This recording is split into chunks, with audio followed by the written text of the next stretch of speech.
Hi, my name is Diane Allen, and I'm going to outline today some concepts that will help you to play the violin in a more relaxed way.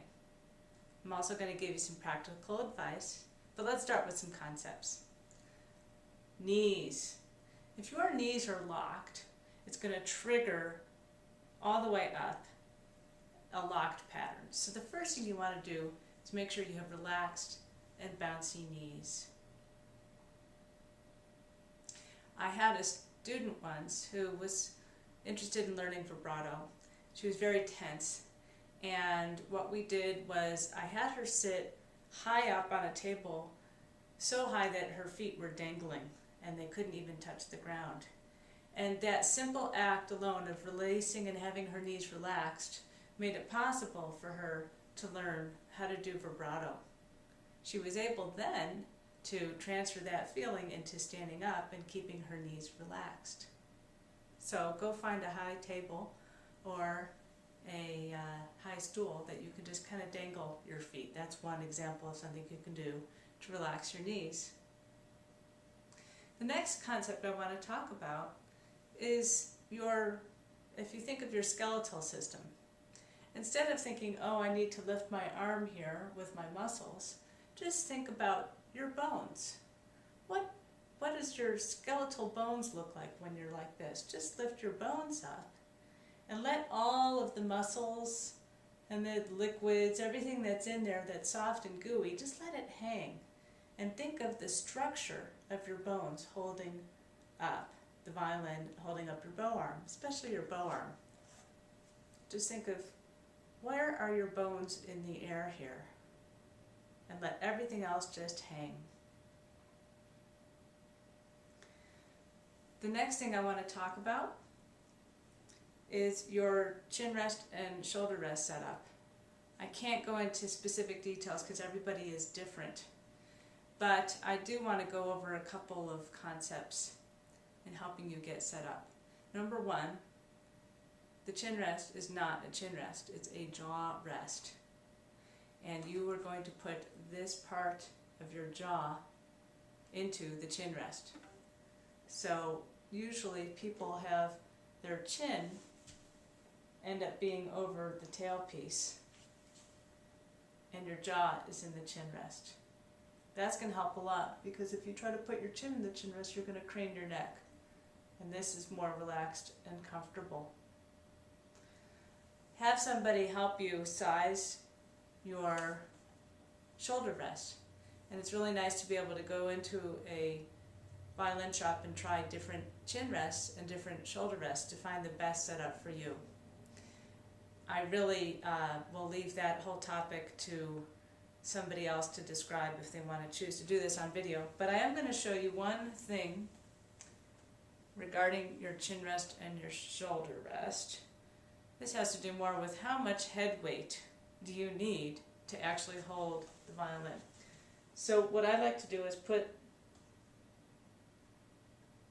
the violin on a level surface like this and put your hand onto the chin rest or the jaw rest and discover how much your hand needs to work to balance the violin. And what I'm hoping you're going to learn is that it really doesn't have to work very hard at all. You can also mess with pressing too hard or relaxing and find just the right amount to balance. Then transfer that idea into your head, which is way heavier than your hand, and see how relaxed you can be as you hold this up. The last concept that I want to go over with you is actually just some ways to help you to practice relaxing, especially the thumb.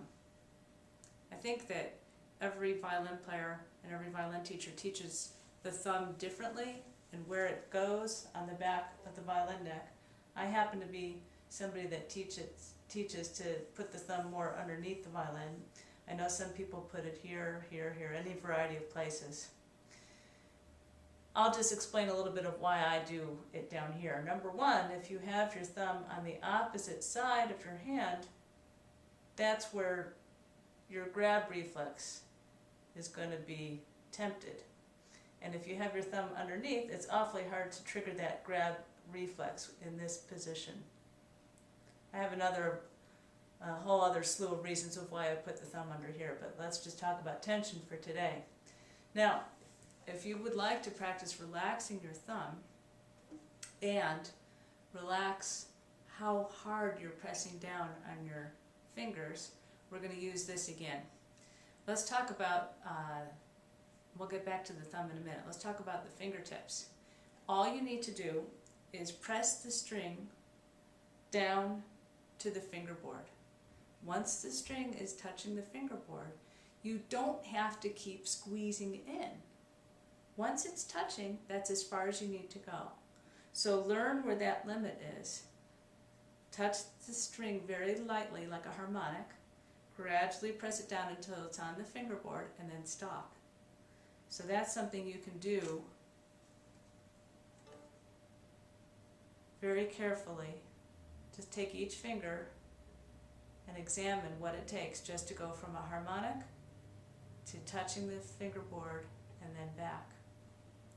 Now, for the thumb, we're going to put the violin here. And now I can totally let go, and I don't even have to put my thumb on. I can play without my thumb. It's not going to sound all that great, but to learn how to play without the thumb is going to be a huge step in relaxing the thumb. Having the violin on the, it's crazy here, I've got an ottoman, a chair, and an ottoman stacked, but if you have this holding up the violin, you can get plenty of pressure on the fingertips to play, and the thumb is just hanging out here relaxed. You're going to have to spend some time doing this. It's also great for shifting, practicing shifting, and keeping that thumb completely off. You can gradually bring the thumb closer and closer to the violin neck, and then finally stepping away and maintaining that light feel. And then finally, for the fingertips, the last practice suggestion I have for you today is to practice your song as if you're playing the whole song as harmonics. It's going to sound terrible, but you're going to have a light touch.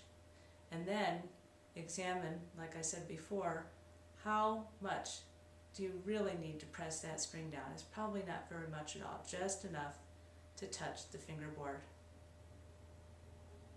Playing in a relaxed fashion is huge in violin, and it's very strange the way we hold the violin and what we're asking our body to do, but it can be done, and you will enjoy your playing more because you'll feel more comfortable, you'll sound more expressive if you're relaxed, and it's really a big topic that you should address and enjoy the process of addressing, because who doesn't want to relax anyways?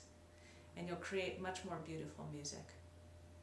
So good luck on your journey for relaxation as you play the violin.